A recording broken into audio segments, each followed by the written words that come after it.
WiSP Sports Radio, the voice of women in sport. Hello and welcome to the WiSP Sports Desk. And this is Season 2, Episode 4. And I'm Chris Stafford. And this week, Nancy and I are going to be joined by Joyce Bassett, who is a sports columnist. She started a new newsletter that she's going to tell us all about. We're going to get her insight into what she's covering. So, and why she started the newsletter. So all that to come here on the WiSP Sports Desk.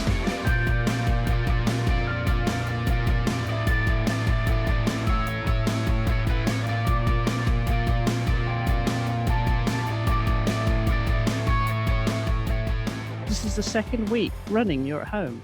Yeah, I was saying it's quite a quiet year. I'm presuming because it's an Olympic year, so there's not too many kind of world championships or competitions happening. But it's been quiet so far. So yeah, I've just been in the office and staying in England for the meantime. Until you get called away overnight to some far-flung place to cover for Inside the Games. And you can, and we should remind you all, you can read anything and everything that Nancy writes about on insidethegames.biz. But as I said, we've got a usual roundup of news this week from around the world of women's sports. We're going to be covering rugby and soccer and skiing and dressage and wrestling and canoeing and anything else that comes up. But first of all, let me introduce our special guest this week, Joyce Bassett, and she's up in Albany, New York. So pretty cold up there, Joyce. Yes. Not a lot of snow, though, surprisingly enough, but we definitely have the cold. Yeah, and much more of that to come, I'm sure. You know, we get to January, we get a bit of nice weather, and we think, spring is around the corner. And then we get a blast from the north. That's right. All right. Well, I said a moment ago that you are a sports columnist. You started a new newsletter. Tell us a little bit about that. Well, it's kind of an interesting story how it all happened. I've been in the news business my entire career. Actually, I counted back and I wrote my first article 40 years ago. But I saw my byline in a high school newspaper then and got hooked. And I stayed in newsrooms my entire career. And then just recently we had an event here in Albany called the Aurora Games. Did you hear about that at all? Yes, I did a little bit. Right. So it was the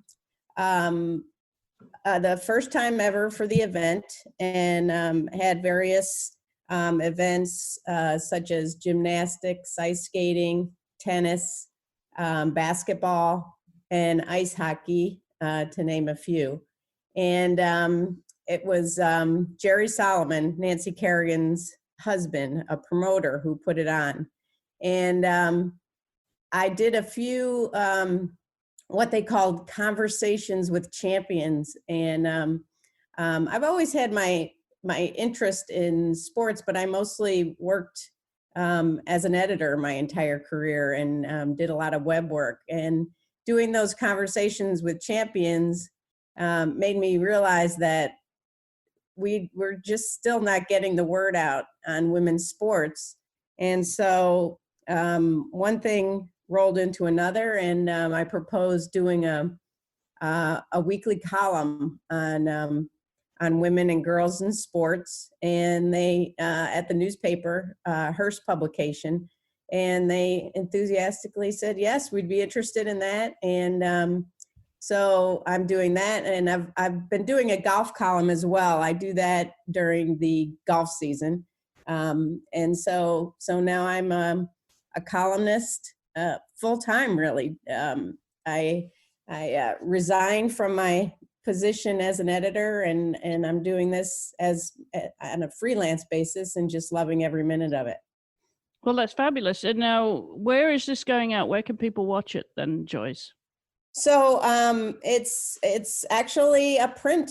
It's for the newspaper, and I do mostly local articles, but I also talk a lot about, I pick out in a blog, I write about 5 things to watch coming up. So I use the hashtag Women Worth Watching, And then I just promote various events. Like on Monday, I went to see USA versus UConn, and that was one of the things I was promoting because it's a 2-hour drive from here. And so I went and watched that game, and it was, it was sad and fun at the same time because of the Kobe and Gigi loss. But it was, it's something that it was a short distance to see some of basketball's best players. And so that's the type of thing that I'll be doing, is just promoting and tweeting and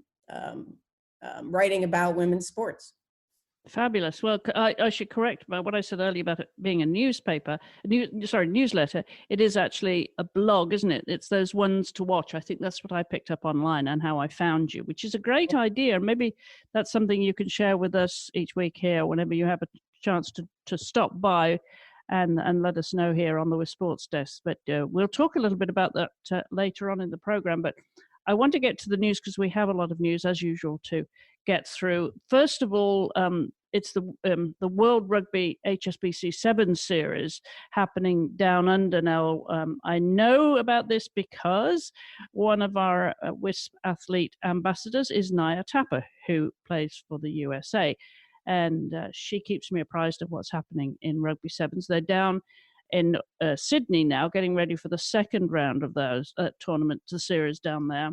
But last week in Hamilton, New Zealand, they actually lost. They finished now 4th in the standings. So New Zealand won their 3rd title in a row in the 7th series, and that strengthened their position at the top of the standings ahead of Australia, Canada, and then the USA. So all to play for as they head to games this weekend. They'll be playing in Sydney as part of that World Rugby HSB Sevens series. And there was one very satisfactory score there. I don't know, Nancy, if you saw that, did you? Did you see some of the results? Yeah, I think I wrote the report on that. I'm not quite sure which score you mean. But...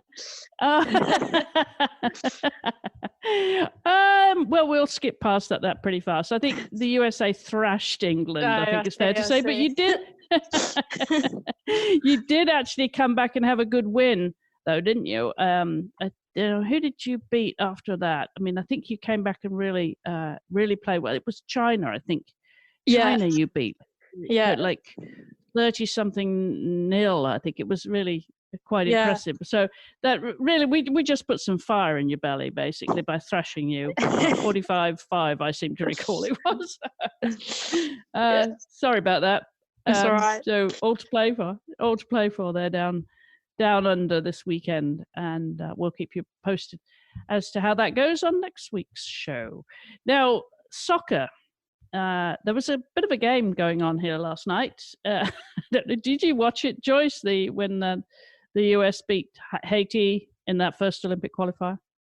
No, I had an appointment and I have it recorded to watch. Good.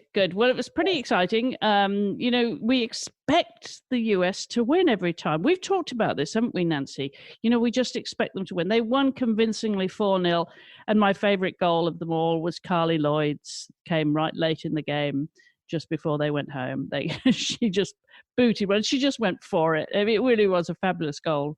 She wanted to get on the scoreboard, and my goodness, she's as feisty as ever, isn't she? Yeah, I mean, I've watched the highlights from it, and there were quite a few interesting points. I think there was a cross when, was it Lynn Williams, I think, she crossed it in and her boot had actually fallen off, but she still managed to get a good cross in. Yes, that's right. And then also, I think it was Haiti had a goal that was disallowed for literally no reason. Like, no one could quite work out what had happened there. Well, it's the audacity of trying to score against the Americans is what it is. Yeah, I suppose.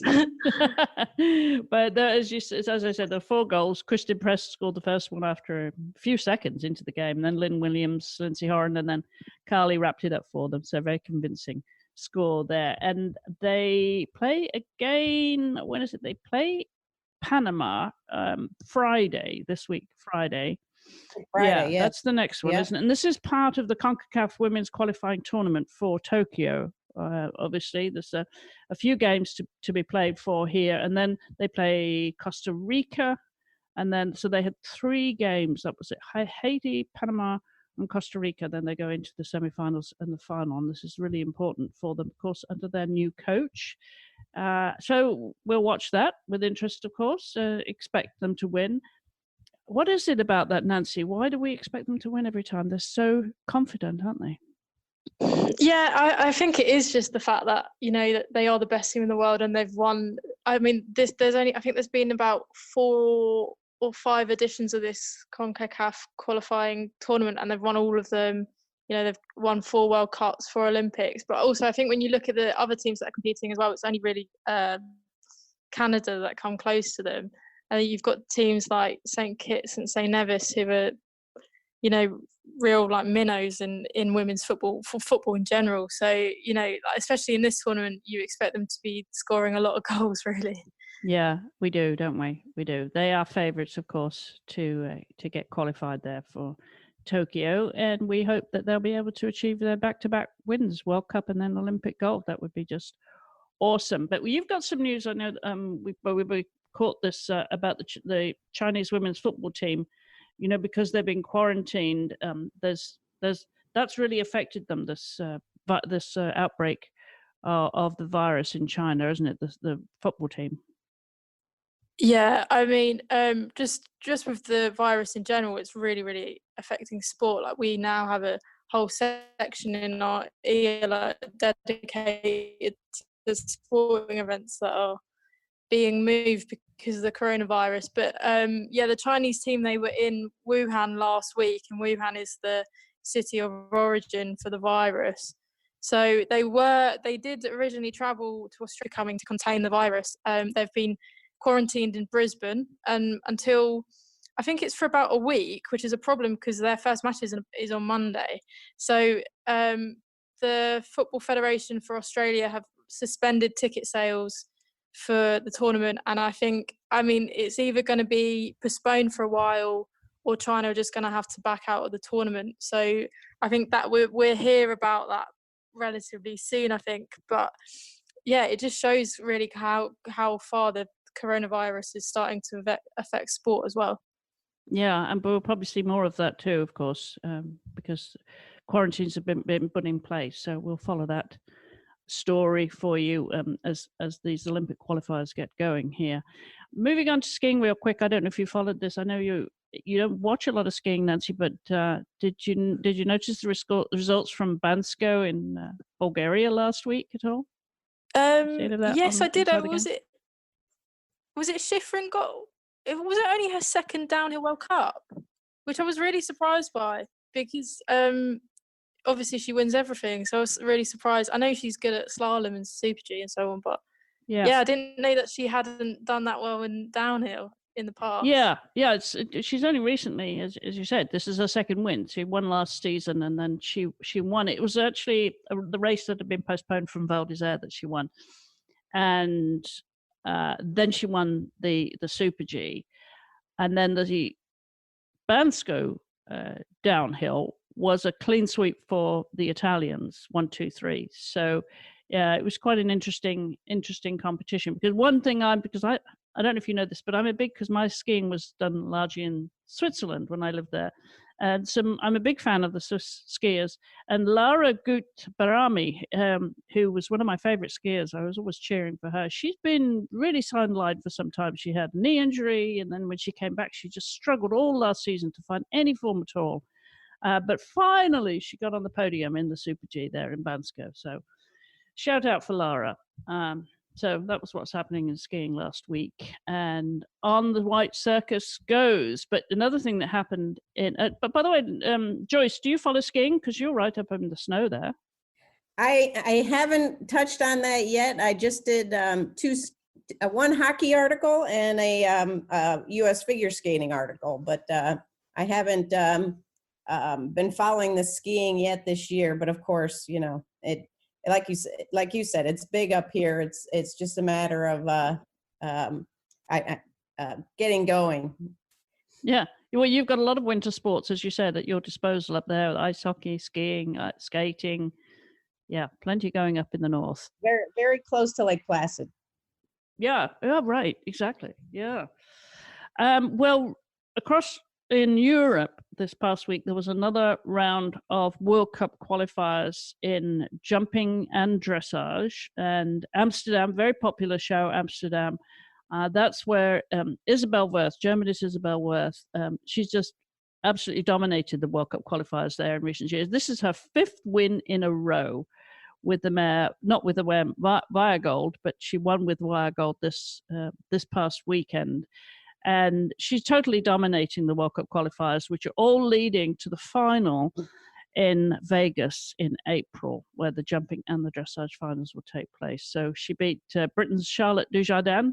It was very close, but still, it's neck and neck with those two at the top there. And I think whilst Isabell Werth is still competing, she's always going to be the one to beat. So she is the doyen of dressage, as we call her. So we'll see her in Vegas in a couple of months' time.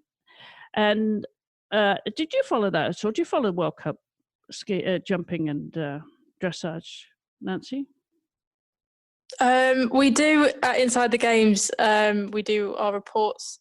But personally, I'm not. I don't follow it that much. No, unfortunately. I do watch it when it's. Have you ever covered equestrian? No, apart from I have written reports, but I don't have enough knowledge to kind of sufficiently report on it. But I have watched it at the Olympics, and one of the British athletes is from Enfield in North London, which is really near where I was born and where I grew up. So I remember she was quite a, big name. Who was that? I can't remember which one it is. I'll have to have a Google. You will, and get back to you have to come back to me on that one. All right, moving on to wrestling story we've got this week. Now, a couple of weeks ago, 2 weeks ago, I had Sally Roberts, who's the founder of Wrestle Like a Girl, on the show. She was on Transcending Sport to talk about the organization that she found. She's a former Olympian herself. And she was all excited because the NCAA were about to consider approving wrestling as an emerging sport for women, which is really important. And just this last weekend, that actually happened. I got a press release from Sally to say that Division 2 and 3 have been approved as an emerging sport in the NCAA. So good for them. It surprises me, when I see how popular this sport has become. Have you followed it at all, Joyce? Does this sport that you've watched grow? No, I haven't followed at all. Again, to speak on that, but it's definitely. We do have some wrestlers that have come out of this area, female wrestlers that have wrestled against boys in the high school, and I don't believe we have any currently, but. Yeah, it's certainly something to watch. I don't know what happened to Nancy. It looks like she's online, but we've lost her for the moment. But we'll come back to her in just a moment. So why don't you tell us what you've been covering, what you think of the sports and events to be watching right now, Joyce? Well, like you said, winter sports is very big around here. I'm going to follow up in Lake Placid. There are many championships that'll be happening this winter, including the New York State competition called the Empire State Games. And I have a local high schooler that I'm going to be following who is very dedicated to the sport of skeleton. And so that'll be fun to watch. And then basketball is huge. I just did an interview. I was down in Orlando and went over to the University of Central Florida, which a lot of the women coaches from Albany are there now. And I spoke to one of the best players to come out of our area. Her name is Ebony Henry, and talked to her about the new WNBA CBA collective bargaining agreement, and what that holds for the future of women who play pro. She played pro over in Europe, and had a very successful pro career. And then other things that I will be working on is some golf writing. We have a Symetra tour that comes through here, and it's coming through in May, and that's the they call that's the road to the LPGA. So that's the tour where the younger players play to earn spots on the LPGA tour. So that'll be a big thing that I'll be covering. Now, is golf then one of your preferred sports, Joyce? Yes, I was able to start a golf column 2 years ago, concentrating on women who golf, and it's very big here. We have some organizations that date back 80 years, and it's like I said, we are the longest running spot for the Symetra tour, which is neat. The woman who started that tour actually lives around here, and it's one of those sports. I went to Scotland to the Solheim Cup to see Europe try to beat the Americans. They were the underdogs, and it was kind of awesome to see. They did beat them on the last putt of the tournament. I don't know if you remember that. That was awesome, of course. Yeah, that's my gosh. a moment in sport, that was. Oh, it was incredible. And so again, the theme of my column is women worth watching, and so I'm doing a combination of local and national stories to show people that they came out. They said only 4% of media coverage is on women still to this day. That came out from the Women's Sports Foundation, Billie Jean King. And to me, it just shocked me when I saw that. So I'm doing my small part to promote women in sports, just as you are. Yeah, it's extraordinary, isn't it? How when we think we're gaining ground in terms of media coverage, that it's so tiny, the growth and the both in column inches and airtime. We rely so much on digital media these days and social media and the athletes' social media to get the message out. And goodness knows what we would do without that, because that's a huge contribution to women's exposure of women's sports just through the athletes. And the obligations, of course, we should say, when fans see them posting on Instagram and wherever they do their stories, on TikTok or Twitter, how much of that is their obligation to their sponsors. But nonetheless, it drives coverage of women's sports, doesn't it?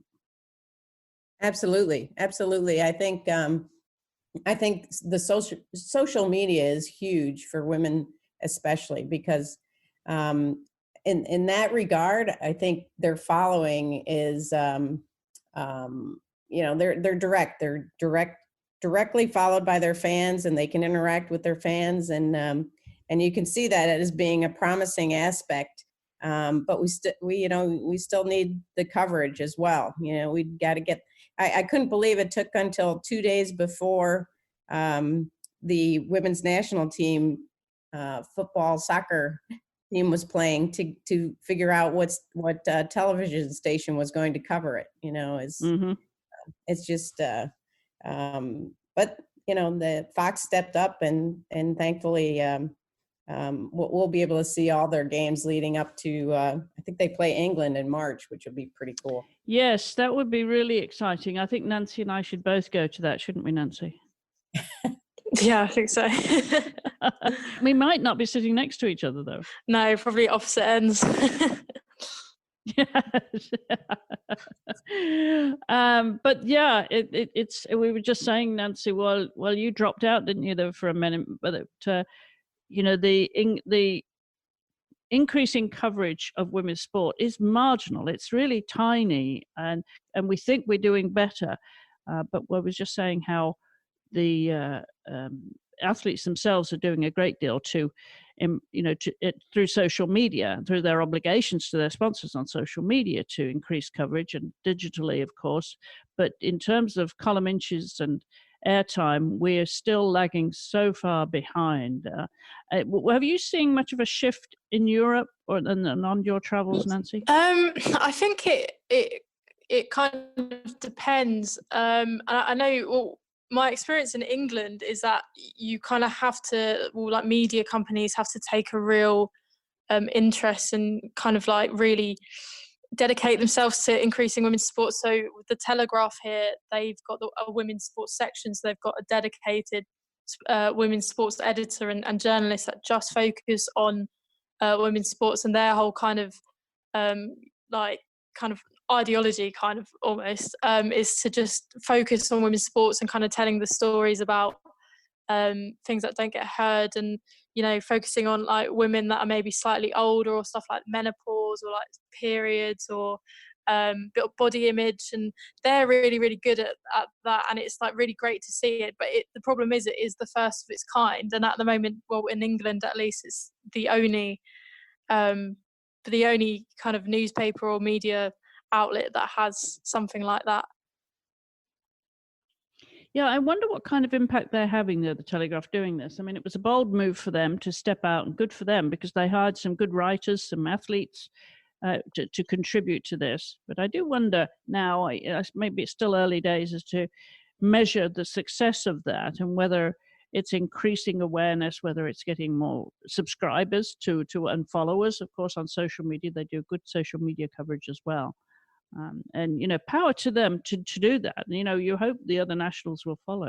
Yeah, I hope it's kind of it is leading almost, and they see that it does actually have a really positive impact on the amount of people that read them, and and because of that, other newspapers, even if it is just completely cynical and they just want more money, at least that it has the positive effect of an increase in coverage for women's sports. So yeah, I'm also hoping that more newspapers follow as well.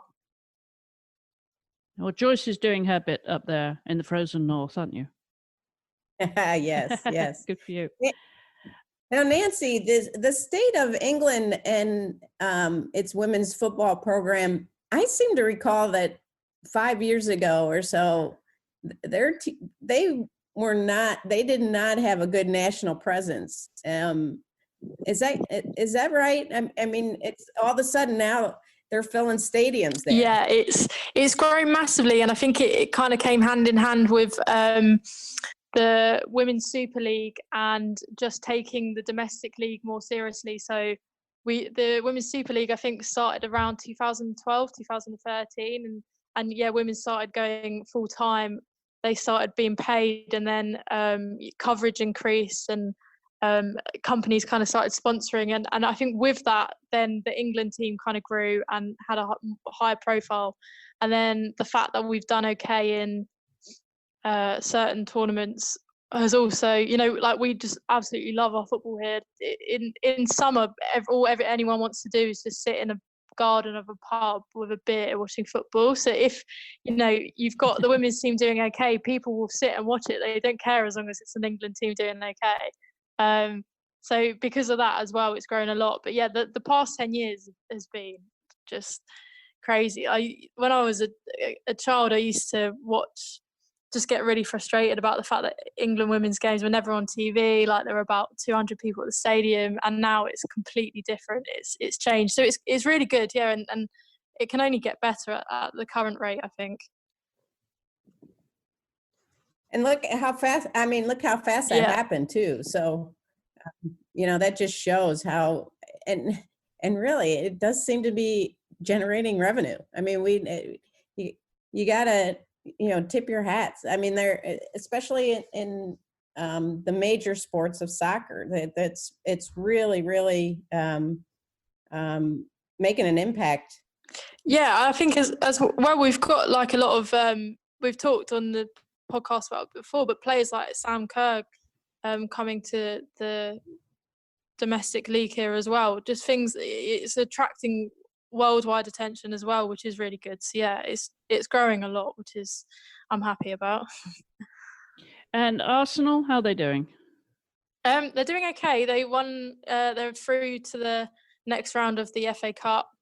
They beat West Ham 2-0, I think it was, at the weekend. So yeah, they're all fine. So that's good as well. Good. Oh, that's a relief then. Good.